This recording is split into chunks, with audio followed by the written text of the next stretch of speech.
رجب وشعبان وبلغنا رمضان اللهم بارك لنا في رجب وشعبان وبلغنا رمضان অর্থ হায় আল্লাহ আল্লাহুম্মা হে আল্লাহ বারিক লানা তুমি আমার হায়াতের ভিতরে বরকত দান করো ফি রজব ওয়া শাবান রজব মাসে এবং শাবান মাসে ওয়া বাল্লিগনা রমাদান এবং রমজান মাস পর্যন্ত আমার হায়াতকে তুমি বৃদ্ধি করিয়া দাও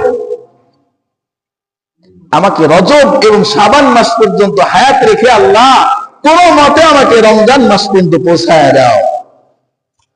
আল্লাহ রাসূল সাল্লাল্লাহু আলাইহি ওয়াসাল্লামকে একবার সাহাবায়ে কেরাম জিজ্ঞেস করলেন ইয়া রাসূলুল্লাহ ইয়া